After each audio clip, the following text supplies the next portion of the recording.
تو این ویدیو میخوام بهت بگم که تو به درد آرایشگری میخوری یا نمیخوری. اگر به دردش میخوری بعد از این ویدیو حتما استارت بزن، اگرم به دردش نمیخوری بی خیالش بشو. از خودم هم مثال میزنم، بلایی هم که سر خودم اومده داخل این ویدیو میخوام بهت بگم که از این تجربه‌ای که من داشتم استفاده کنی.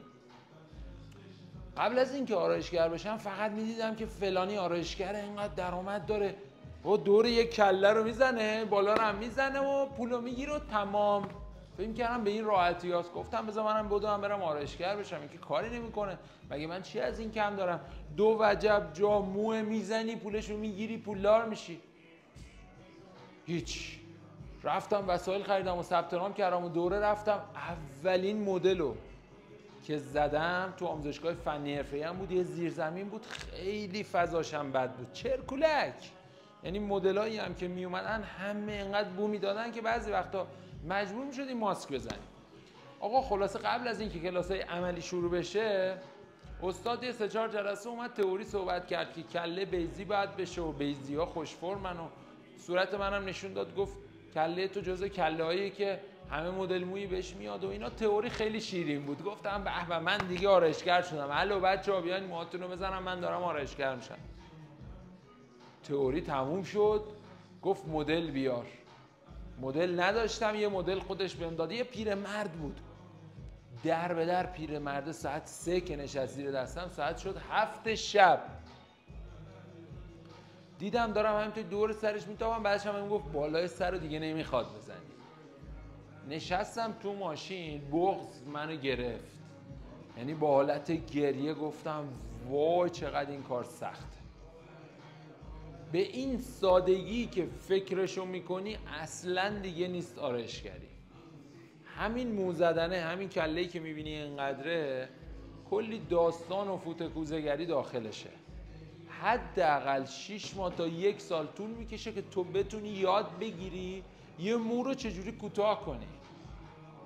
حالا زیادم تخصصی نمیخوام صحبت کنم، کلی‌ها رو میگم. چجوری بتونی فید بزنی، چجوری بتونی کار با قیچی انجام بدی. حداقل 6 ماه تا 1 سال طول میکشه.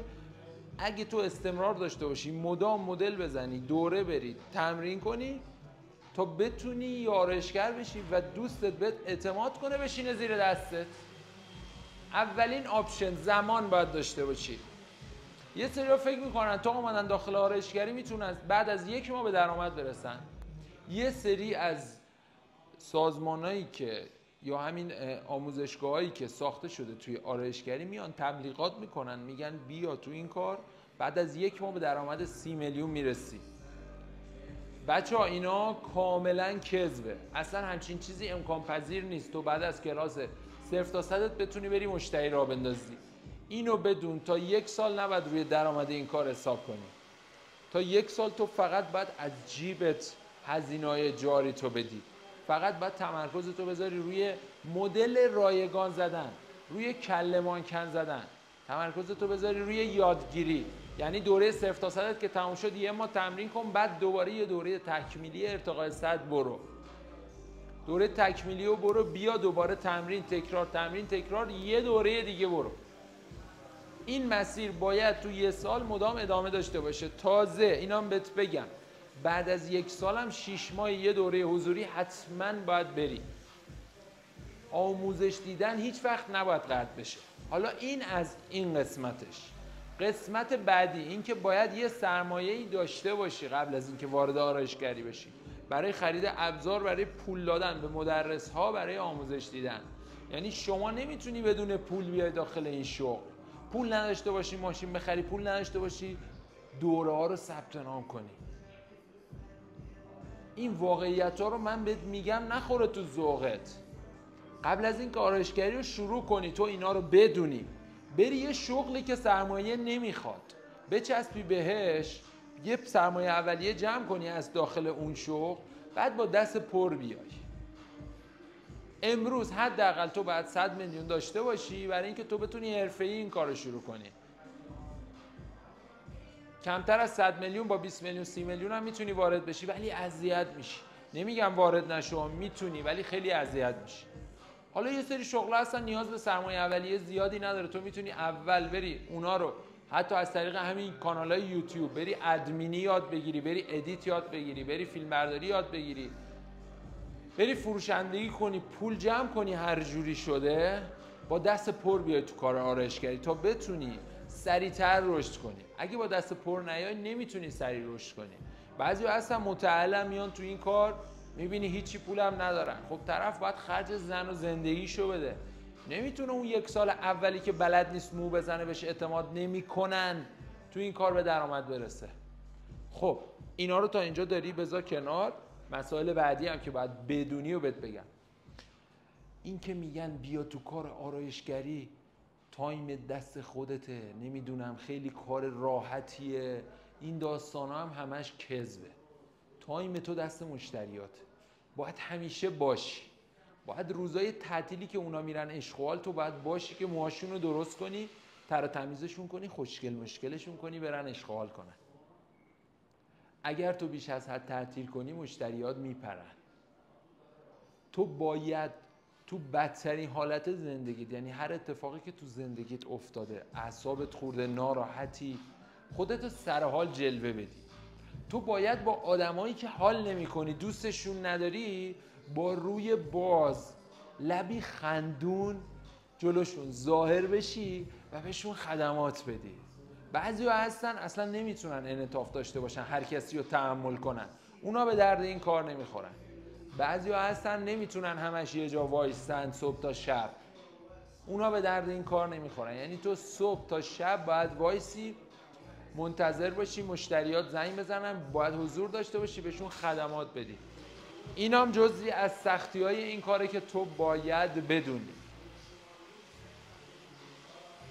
به مشتری هیچ ربطی نداره تو بدهکاری، تو عصبانی هستی، تو ناراحتی، تو نمیدونم به اهدافت نرسیدی، تو قسط داری، اصلا اینا به مشتری ربطی نداره.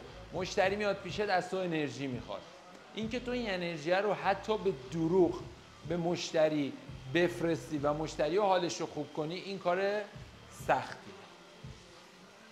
اینا رو باید بدونی قبل از اینکه وارد آرایشگری بشی. پس همینجوری الکی ندو وسایل بخر، یک کلاس ثبت نام کن، با این تبلیغا هم گول نخور که بهت میگن بیا سریع تو آرایشگر میشی به درآمد میرسی. این خبرا نیست. تا میفهمن اکثر سالندارا تو سابقه کارت کمه، دوره 0 تا 100 رفتی اومدی، سابقه کار نداری، مدل زیاد نزدی، مشتری زیاد نزدی، بهت صندلی نمیدن، میخوان ازت بیگاری مفتی بکشن، تازه یه پولی هم ازت مجدد دریافت کنن. تو باید آماده باشی برای این داستانا. به سرعت نمیتونی به درآمد برسی، حداقل 6 ماه بکوب باید کار کنی، تمرین و تکرار کنی، استمرار داشته باشی، دوره ببینی تا بتونی یه مویی و جوری بزنی که اون رفیقت از دستت فرار نکنه بره جای دیگه، بیاد پیش خودت. من توی این کانال تمام این مراحل رو پله به پله، قدم به قدم بهت میگم، یادت میدم که تو چیکار باید بکنی برای اینکه توی این مسیر موفق بشی. من خودم از روی صندلی نارنجی شروع کردم، خیلی سختی کشیدم و این مسیری که پر از ناهمواری، فراز نشیب بود و صافش کردم، صاف در اختیارت میذارم داخل این کانال که تو بتونی با خیال راحت این مسیر رو رد چی بری و هدفاتو یکی یکی با کار آرایشگری تیک بزنی. اصلا راحت نیست، خیلی سخته، ولی سختی کشیدنش به رسیدن اون هدفا میارزه، لذت بخشه. با من باش، نمیذارم تو این مسیر اذیت چی. سابسکرایب رو بزن و لایوای منم از دست نده.